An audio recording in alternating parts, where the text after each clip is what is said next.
তাহলে আমি যখন আমার জীবনের সবকিছু ঈশ্বরকে দিতে শিখবো, তখন কি হবে? সমস্ত কর্মের ফল ভগবানকে অর্পণ করছি, তো ভগবান কি করবেন? তারও মনে হবে যে আমিও কিছু একে দিই। তো ভগবানের দেয়া মানে তো ছোটখাটো নয়। ভগবান কি দেবেন? দদামি বুদ্ধি যোগম। ভগবান কি দেবেন আমাদেরকে? সেই সুন্দর বুদ্ধি। এই সংসারে সবাই বুদ্ধিমান, কিন্তু সবার বুদ্ধি সুন্দর নয়। এই সুন্দর বুদ্ধিটা আসে একমাত্র সেই পরম সুন্দর শ্রীহরির কাছ থেকেই আসে।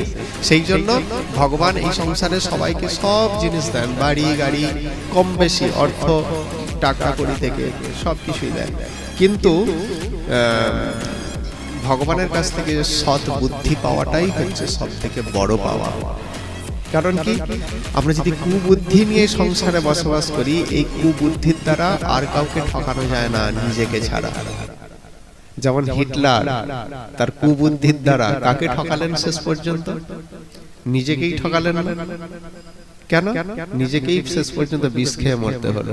তাহলে কূট বুদ্ধির দ্বারা গোটা ইউরোপকে দখল করলো, বিশ্বযুদ্ধ হলো তারই কারণে। কিসের জন্য? তার কূটবুদ্ধির জন্য হলো।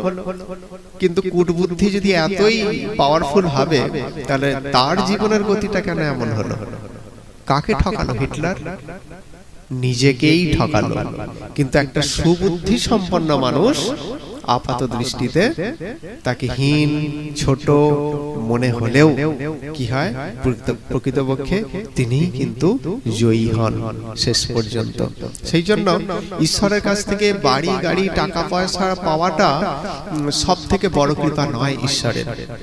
সুবুদ্ধি পাওয়াটা হচ্ছে সব থেকে বড় কৃপা। আমরা যেন ঈশ্বরের কাছ থেকে সুবুদ্ধি পাই। হে ভগবান, আমাকে সুবুদ্ধি দাও, আমরা বলি না, সুবুদ্ধি দাও। এই সুবুদ্ধি পাওয়াটাই হচ্ছে সব থেকে বড় পাওয়া। সেই জন্য ঈশ্বরের কাছ থেকে এটাই চাইতে হয়।